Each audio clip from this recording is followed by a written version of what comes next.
اب ہے نماز کسوف و خسوف. کسوف و خسوف کا معنی ہے سورج یا چاند کی تمام یا کچھ روشنی کا چلے جانا.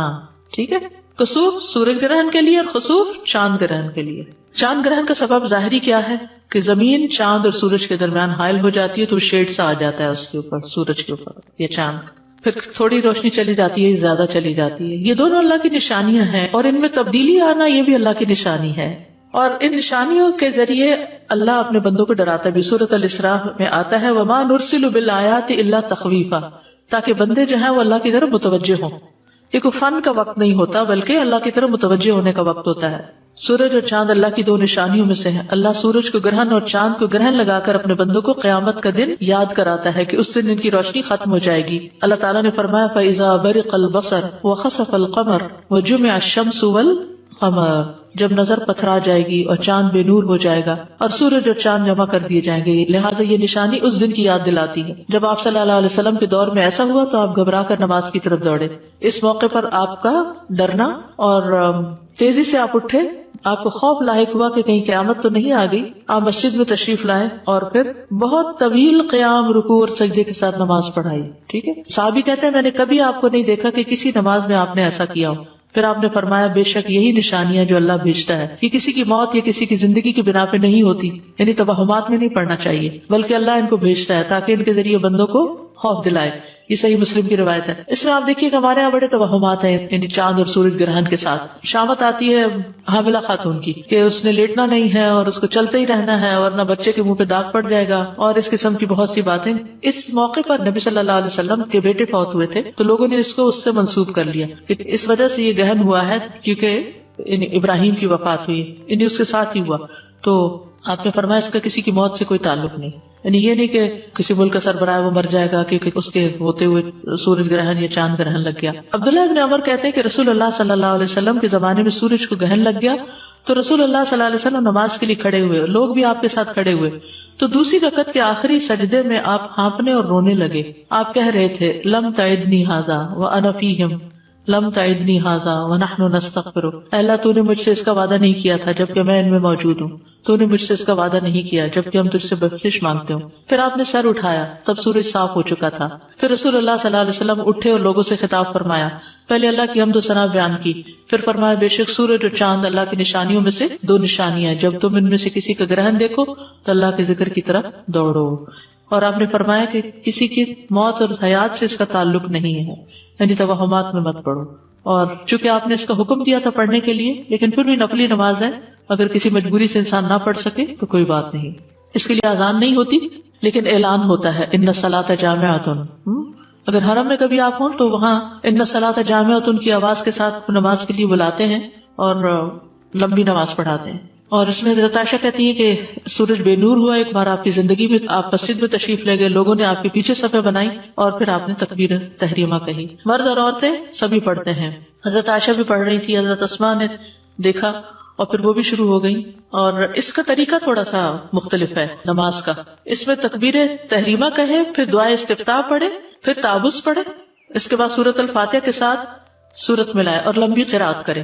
ثم یرکع رکوعا طویلا، پھر لمبا رکوع کرے، پھر رکوع سے سر اٹھا کر سمع اللہ لمن حمد ربنا ولک الحمد کہے، پھر دوبارہ سے سورت فاتحہ پڑھے، سجدے میں نہیں جانا ابھی. ٹھیک ہے. اور پھر سورت فاتحہ کے ساتھ کسی دوسری سورت کو ملا کر لمبی قرات کرے، تاہم پہلی رکعت یا پہلے قیام سے یہ قیام تھوڑا کم ہوگا. پھر دوسری مرتبہ لمبا رکوع کرے لیکن پہلے رکوع سے قدرے کم لمبا ہوگا. پھر رکوع سے سر اٹھائے، ٹھیک ہے، یعنی رکوع بھی تھوڑا لمبا لیکن پہلے رکوع سے کم. پھر رکوع سے سر اٹھائے، کافی دیر کھڑا رہے، سمع اللہ لمن حمد ربنا ولک الحمد پڑھے، پھر دو لمبے لمبے سجدے کرے. اسی طرح دونوں سجدوں کے درمیان بھی کافی دیر بیٹھے، یعنی جلسہ میں. اس میں کیا پڑھتے ہیں رب اغفر لی رب اغفر لی، اس کی تکرار کرتا رہے. پھر دوسری رکعت کے لیے کھڑا ہو اور بالکل پہلی رکعت کی طرح دوسری رکعت میں بھی دونوں رکوع وغیرہ ادا کرے. ٹھیک ہے. ہر رکعت میں دو رکوع ہیں اور دو سجدے ہیں، یعنی دو رکعتیں بن جاتی ہیں ایک طرح سے، لیکن دوسری رکعت کا عمل پہلی رکعت کے اعمال سے قدرے کم ہوگا، یعنی طول اس کا. پھر اس کے بعد تشہد میں بیٹھے اور آخر میں سلام پھیر دے. 4 قیام، 4 رکوع اور 4 سجدے بھی ہیں. جہری قرات، آپ نے بلند آواز سے قرات فرمائی تھی. اس میں پرمشقت قیام تھا.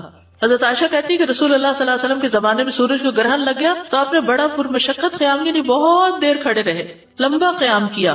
آپ کا قیام سورۃ البقرہ کی قرات کی طرح طویل تھا. ہم تو پوچھتے ہفتے میں سورۃ بقرہ پڑھ لیں.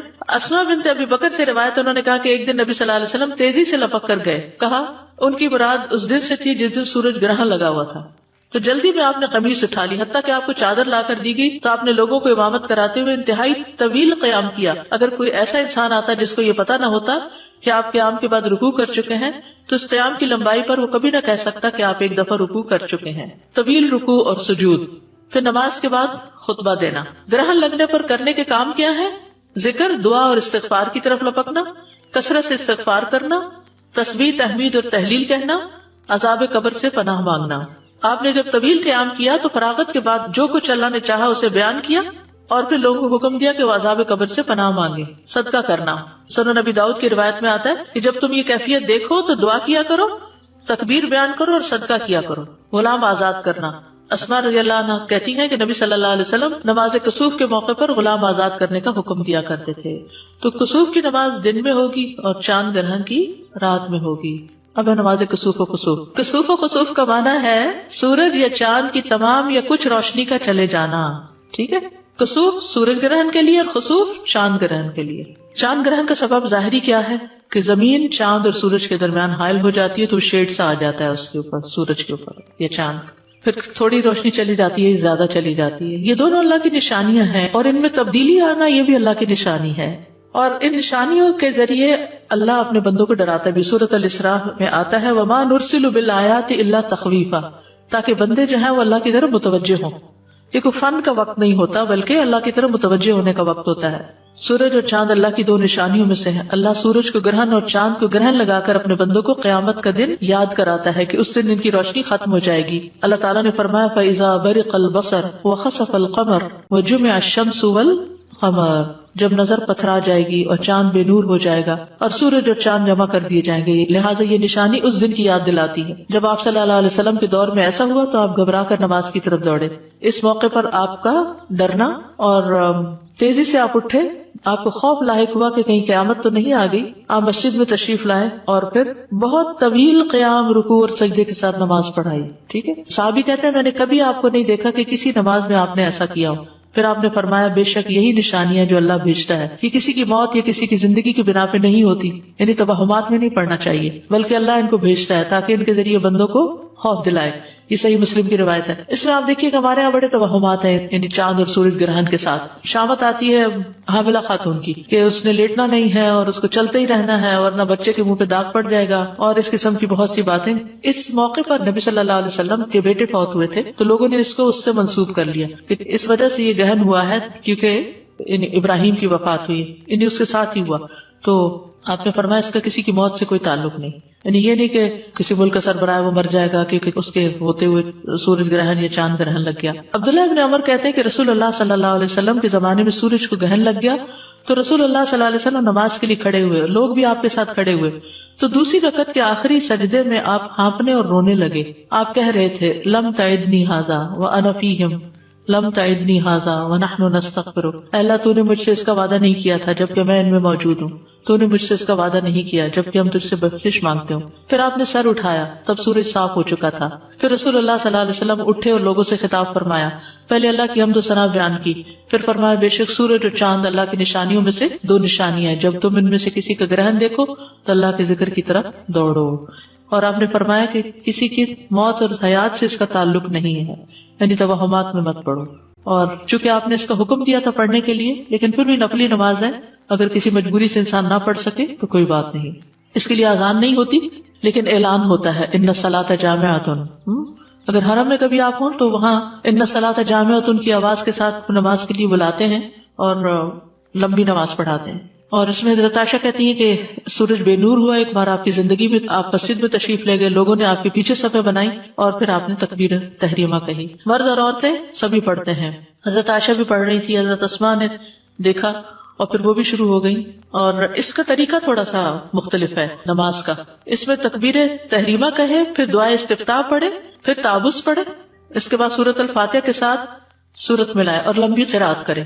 ثم یرکع رکوعا طویلا، پھر لمبا رکوع کرے، پھر رکوع سے سر اٹھا کر سمع اللہ لمن حمدہ ربنا ولک الحمد کہے، پھر دوبارہ سے سورۃ فاتحہ پڑھے، سجدے میں نہیں جانا ابھی، ٹھیک ہے، اور پھر سورۃ فاتحہ کے ساتھ کسی دوسری سورت کو ملا کر لمبی قرات کرے تاہم پہلی رکعت یا پہلے قیام سے یہ قیام تھوڑا کم ہوگا، پھر دوسری مرتبہ لمبا رکوع کرے لیکن پہلے رکوع سے قدرے کم لمبا ہوگا، پھر رکوع سے سر اٹھائے، ٹھیک ہے، یعنی رکوع بھی تھوڑا لمبا لیکن پہلے رکوع سے کم، پھر رکوع سے سر اٹھائے، کافی دیر کھڑا رہے، سمع اللہ لمن حمدہ ربنا ولک الحمد پڑھے، پھر 2 لمبے لمبے سجدے کرے، اسی طرح دونوں سجدوں کے درمیان بھی کافی دیر بیٹھے، یعنی جلسہ میں اس میں کیا پڑھتے ہیں رب اغفر لی رب اغفر، اس کی تکرار کرتا رہے، پھر دوسری رکعت کے لیے کھڑا ہو اور بالکل پہلی رکعت کی طرح دوسری رکعت میں بھی دونوں رکوع وغیرہ ادا کرے، ٹھیک ہے، ہر رکعت میں 2 رکوع ہیں اور 2 سجدے ہیں، یعنی 2 رکعتیں بن جاتی ہیں ایک طرح سے، لیکن دوسری رکعت کا عمل پہلی رکعت کے اعمال سے قدرے کم ہوگا، یعنی طول اس کا، پھر اس کے بعد تشہد میں بیٹھے اور آخر میں سلام پھیر دے۔ 4 قیام، 4 رکوع اور 4 سجدے بھی ہیں۔ جہری قرات، آپ نے بلند آواز سے قرات فرمائی تھی، اس میں پرمشقت قیام تھا۔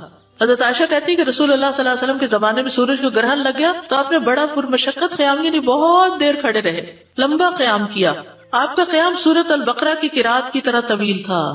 ہم تو پوچھتے ہفتے میں سورۃ بقرہ پڑھ لیں۔ اسماء بنت ابی بکر سے روایت، انہوں نے کہا کہ ایک دن نبی صلی اللہ علیہ وسلم تیزی سے لپک کر گئے، کہا ان کی مراد اس دن سے تھی جس دن سورج گرہن لگا ہوا تھا، تو جلدی میں آپ نے قمیص اٹھا لی، حتیٰ کہ آپ کو چادر لا کر دی گئی تو آپ نے لوگوں کو امامت کراتے ہوئے انتہائی طویل قیام کیا۔ اگر کوئی ایسا انسان آتا جس کو یہ پتا نہ ہوتا کہ آپ قیام کے بعد رکوع کر چکے ہیں تو اس قیام کی لمبائی پر وہ کبھی نہ کہہ سکتا کہ آپ ایک دفعہ رکوع کر چکے ہیں۔ طویل رکوع اور سجود، پھر نماز کے بعد خطبہ دینا۔ گرہن لگنے پر کرنے کے کام کیا ہے؟